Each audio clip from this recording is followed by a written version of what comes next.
Okay, great. Well, welcome, Craig Solid. It is so lovely to have you. Thank you very much for being willing to do this interview. Thanks for having me. Thrilled to be here. All right, so I'd love to start with learning a little bit about you. I know you primarily through our professional interests and shared interests in healthcare quality improvement. What I cherish most about you and love is just the amazing way you show up as a human being and how generous you are with your humor, with your wisdom, and how able you are to take things that I find slightly mystifying, like economics and analytic thoughts and theories and understanding, and convert that into something that seems interesting and accessible for people who are actually trying to apply that. Thank you very much. That's very kind. It's very true too. And I love that about you. You're an amazing, amazing translator. Thank you. Thank you. You also have a beautiful sense of generosity, and always, you're the kind of guy who I'll get an email from saying, hey, you might be interested in this article, or you might want to read this book, with just really thoughtfulness to what might be of interest. So I appreciate that very much about you. Thank you very much. So those are the ways that I answer the question about kind of what you do. I am curious to hear your answer. When people ask you what you do, how do you answer that? Well, I think I like your answer better, so I might start just pointing them to you. But I tell people that I work with healthcare professionals who are interested in trying to improve the quality of care. And I help them with all the activities that sort of are in orbit around the primary function of actually changing care. So these individuals sometimes have to secure funding, which means you have to convince someone to give them money to do a project because it's worthwhile. They have to plan a project so that they can actually demonstrate that things change. So they have to figure out, what are we going to measure and how are we going to measure it, and how is that going to demonstrate to us that we're caring for patients better. And then when they're done, they need to disseminate the information so that people outside of their immediate circle see it and understand it, and make the actual changes, on a larger scale to how care is provided or how policy supports certain types of care. So it's kind of all of the things in orbit around the initial activities. And it's a lot of sort of the translation, as you were talking about, between some of the technical pieces and kind of the real world clinical practical challenges that they face every day. Yeah, I call that the weaving of the art and the science. Like, yes, and I do believe there's a big part of that. I think, there's definitely art and creativity that goes into it, and the people who do this and really can affect change, I like to say that it's really a function of how influential they can be, and that involves creativity and art. And so the more artistic and the more creative they are, and usually the more passionate about what they do. I work with a lot of people who are very passionate about what they do and believe very strongly in whatever area that they're working in, whether it's diabetes care or whether it's discussions about end-of-life care or nursing home quality or whatever. They have personal connections, they have personal stories, and they feel very strongly. So that a lot of that resonates with them quite a bit. Yeah, I love the fact that you can speak both languages, the art and the science, and you can make the science relevant and important to people. So what word might, so I'm going to tell you my word, but what word do you think other people who work with you professionally might pick? And I would pick, I'll go first. So I would pick magnanimous. When I, look up the definition of that virtue of being great of mind and heart, which I absolutely experience you, and encompassing this ability to be generous with other people and doing things for like a noble cause and helping them be better without having them feel like they're sort of less than. I think you do all those things really beautifully. Well, thank you. That's very sweet to hear. I don't know what other people would say. I think if I were to say it, I would describe myself as curious. I like to learn about the different things. And one of the things I love about doing what I do is that it's not the same every day. And I learn about new organizations and new clinical areas that I never even knew existed. So that's what I would describe. I don't know how other people would describe me or what word they would use. reliable, maybe I've heard, or um, something along those lines, probably. So, Curious, y- reliable, magnanimous. Those are good descriptions of you. yes, I like them all. Okay. All right. So tell me a little bit about you personally. I live in St. Paul, Minnesota, with my wife and 3 kids. My kids are ages 2, 4, and 6. They're amazing. They're great. They're super smart and um, great at what they do, and artistic and funny, and just, wonderful, wonderful kids. So I've lived in Minnesota my whole life. Both of our families are here and local. Um, and I spend most of my time either doing, working and consulting, or something related to the house, or something related to the kids. And I used to play a lot of golf, um, and And will again someday. will again someday. I probably won't get down to the 7 handicap or whatever I was again, but that's okay. I play a good amount of tennis still. I used to be a home brewer. I used to brew my own beer, and that has sort of fallen off as well. Oh, Our oldest daughter has celiac disease, so we are very gluten sensitive in this house, and having, brew materials which are very high in gluten just wafting through the kitchen is a bad idea. So, but I enjoy spending time with them. I read when I can. And I try not to read business books, but more sort of, biographies, historical fiction, things like that. So we're active here with our family and friends, and the kids are a full-time job on top of this, and that's each one of them is a full-time job, and you have 3 of them. So, right. each That's one of them is a full-time job in different ways. Yes, and they're all amazing. So it's getting easier as they're getting a little bit older, and we can see the light at the end of the tunnel for traveling and some of those activities. excellent. And hopefully golfing. And hopefully golfing. And they have an interest too. So, they've been on the golf course with me, and they like it. Mostly they like the cart, and they like to, take the flag out of the hole. But that's fine. So they'll get there, and they love sports and things like that. So I know we'll do things with them as well. All right. Well, that sounds great. I'm sorry about the beer, but I do understand. That seems like excellent parental judgment. Yeah. No, I can still buy it and drink it, and things like that. So I just can't brew it myself. All right. All right. So I'm going to just tell you a little bit about what we're doing with the Matrix Guard, and then talk with you a little bit about what you hear and what you know, and through the lenses that you look at, what you think is important to respond to with this. So the Matrix Guard, our mission is to create an epic fellowship of unstoppable heroes to triumph over suicide, hatred, and bullying. So that's obviously that's a very big and noble thing that we're going to try and, create this fellowship of human beings. What we're really doing is engaging in this mission to make mental wellness accessible and acceptable. Right now, there's a lot of stigma. There's also a lot of, our whole system is set up in many ways that you have to go to the help. You have to know you need help. You have to be willing to get help. You have to be able to figure out how to navigate the system. And oftentimes there's a long waiting period, even if you can navigate through the system. So we're working on collapsing all of that and meeting people where they choose to be, leveraging relationships that they've chosen in environments that they feel trusted, that they trust and feel fairly safe in, and using that to offer the connection and the conversation about where they might need help.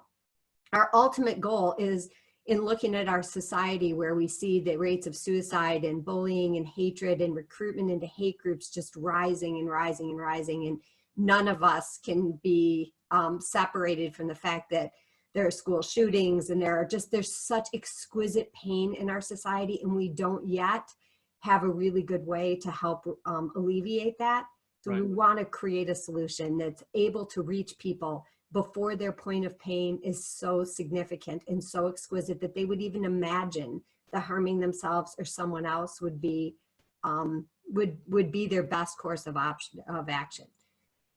So we're using social media where, you know, that's where people are these days, right? Especially we're looking at youth and young adults, and that's where they choose to be. They, for better or worse, whether we like it or not, social media has always had a lot of promise of connection and drawing people together, but they haven't been able to realize that, I think, in the way that it's intended in a lot of different settings. So we're beginning with a gaming platform. There's 15 million people a day are on Twitch, which is a streaming platform, originally video games primarily, but now really advancing. They have this new campaign about "You're already one of us." And their campaign is really how, no matter what you do, perhaps teach health economics or teach how to publish literature, all the things that you're experts at, you can do almost anything on Twitch. So there are people who are singing, they're teaching cooking, there are people who are, you know, teaching how to paint, how to do watercolors, all sorts of different skill sets are being used and being promoted. And the other distinction with Twitch is that it's real time.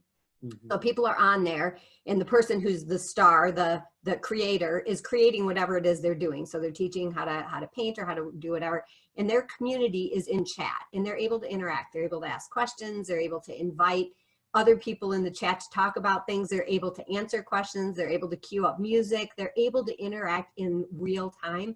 So it's created these really interesting communities of people who choose to be together around a common interest.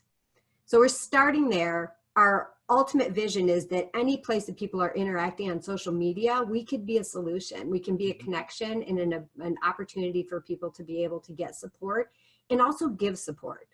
So the human experience is two-way. At any moment in time, each of us may be called on to be the one who is in need of support, may need to ask for help, or we might be the one who's providing help. So we want to basically be able to offer from both perspectives an opportunity for people who want to learn how to help others, and for people who are just in a really rough space to be able to get connected with people who have their best interest at heart. So based on that, do you have any questions about that, or? No, I think it's wonderful. I think it's fantastic. I mean, the professional side of me says, well, hey, mental health and connectedness are two of the biggest challenges happening right now. And, you know, as a parent, I am excited because I've had conversations with my wife. You know, our kids are not old enough to be on social media, but it won't be long. And we have other friends who have older kids and nephews and nieces and stuff. And we say, how does a parent do it? How do you even keep track of what's even available, let alone what they're on or what they're doing, or, you know, because it's not just, as you stated, it's not platform specific, because new platforms pop up every day. Absolutely. And so I think it's wonderful. I'm excited for it. Great. All right. So as you've learned, when we've talked a little bit about the Matrix Guard up until now, too, so you've had a little bit of a precursor versus in addition to what I just told you here. But I'm curious if you knew anything about Twitch before our first conversation. No, I'd never heard of it, but that's not saying much because there are platforms and things that I've never heard of that, you know, I learn about every day. So no, I knew nothing of Twitch. Okay. All right. And I know I shared that my reaction to learning about this, you know, the first thing I did as an entrepreneur, right, is I go and look them up, because this seems odd to me that there are 15 million people a day on this platform that I've never even heard of. And even stranger to learn about the inception of it and how these guys graduated from Yale and just had this idea, and they started as actually videotaping, watching each other, and then they ultimately moved to this streaming and picked gaming because that was something that they all loved to do and were interested in, and how the society just how embraced it and how it took off. So between 2011 when they started and 2014 when Amazon bought them for just under $1 billion, okay. It's just like you said, like who even knew? I had no idea. So I'm curious, if, as you listen to this, how do you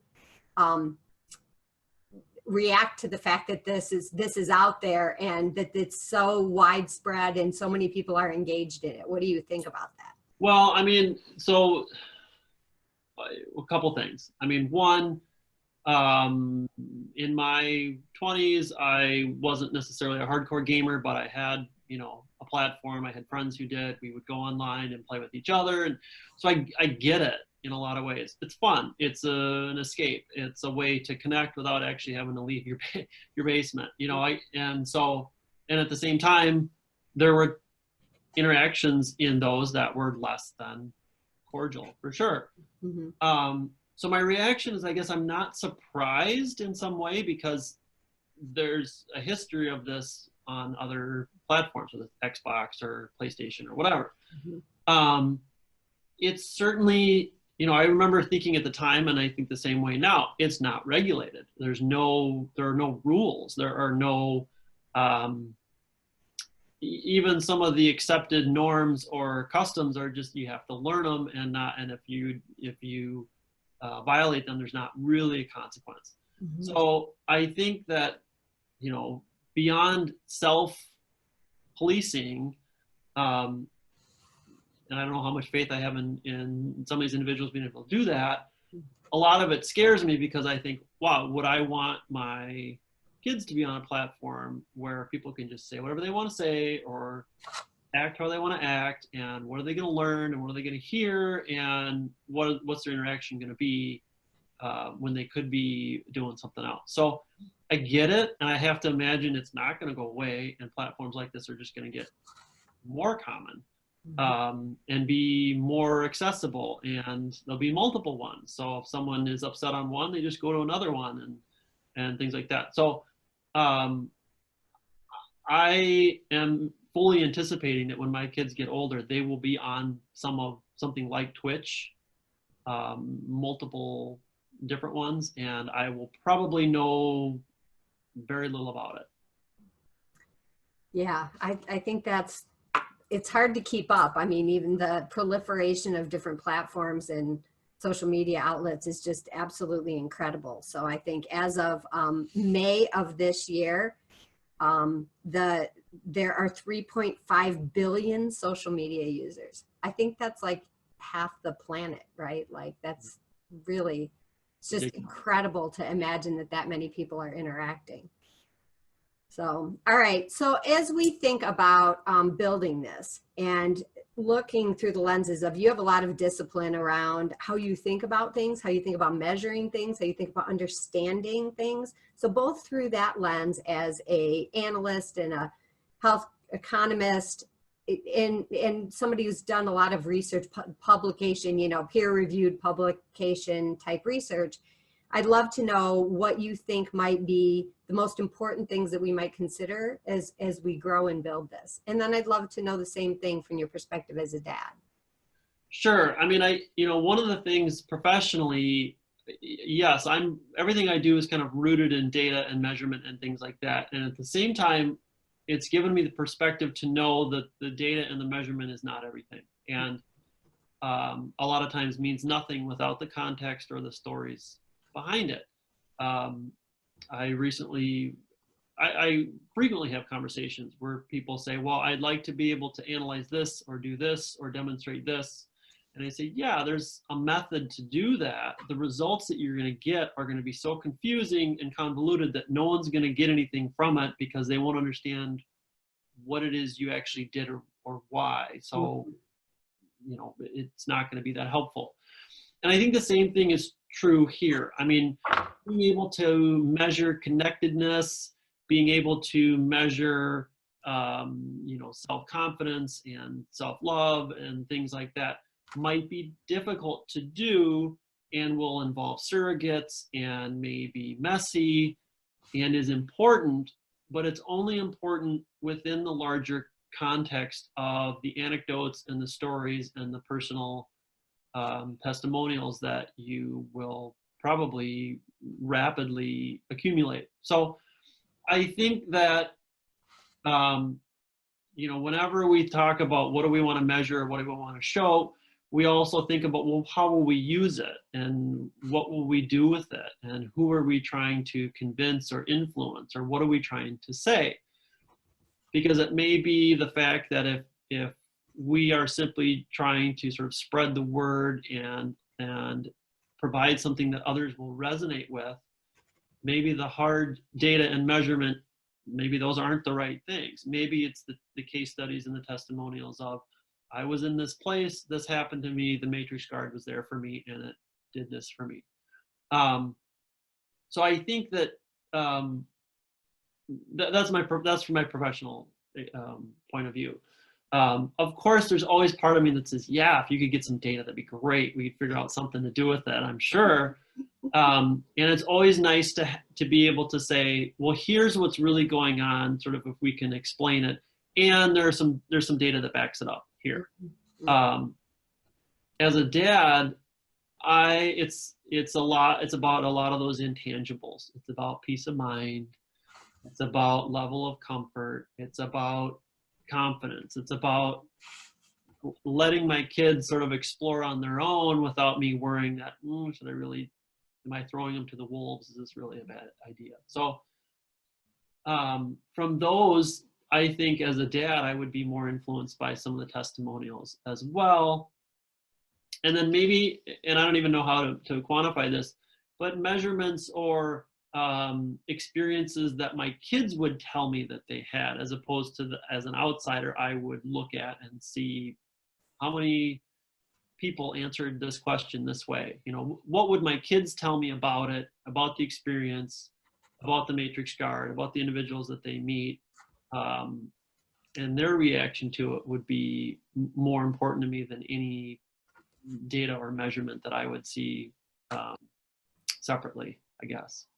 Excellent. That's a really good perspective. And I think that understanding the larger context of what we're doing and how the stories that we're learning about, what we're learning about people and how to be connected with them in this digital age and on this social media platform, and how exactly to have their experience be one that they feel supported and understood and like they matter, and that they know that they're important and that they're not alone and that other people are there for them. And that there is both this opportunity to be helpful to others and to be helped, that both are just part of the human experience, and really normalizing that so that people understand at any given point in time. We're also hopeful that in teaching people how to help others, even if they're not willing to say, I need help, because we're human, we all need help, the techniques that we will help them understand in terms of how to help and support other people will also be, they'll be able to apply those to themselves as well. Well, and as a parent, there's nothing better than hearing when someone else tells you that your child was empathetic. You know, even the 2-year-old, his teacher said, oh, he will go up to his classmates who are crying and pat them on the arm and say, are you okay?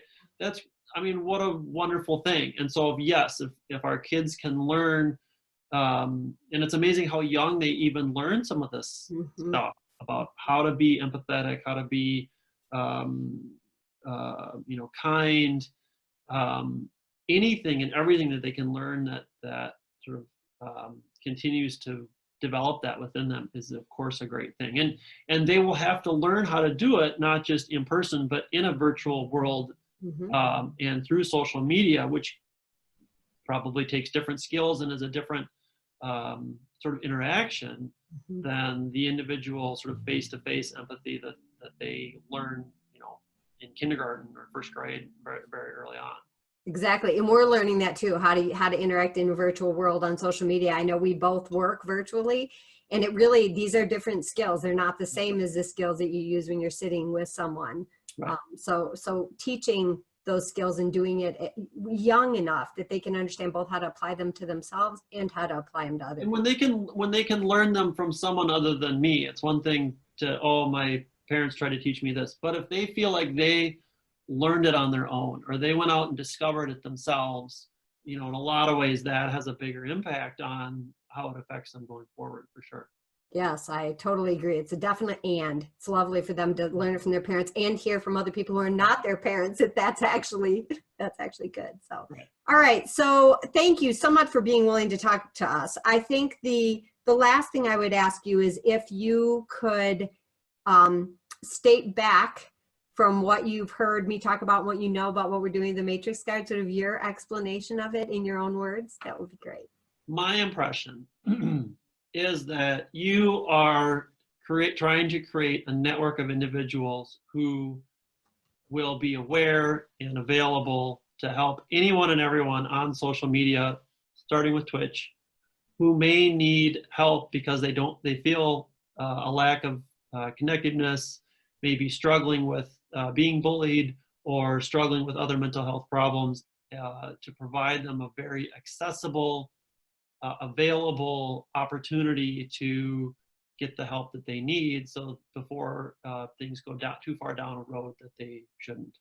Is that fair? That's fair. Thank you. That's beautiful. And I would say that the other thing that we want to do, which applies to you, Craig Solid, not everyone, but we really want to down the road do some work to change the economics of how care is provided. So right now it is a very low paying, high stress, you know, in many ways it's a very, very difficult career path to Yes. be willing to be of service in that way. Yes. And we would love to test some economic models for how we can do that differently and how we can pay differently. So as we get partnerships and are able to start to direct revenue and resources to be able to do that, I may be back to you to see if you can. I'd love it. Yeah, count me in.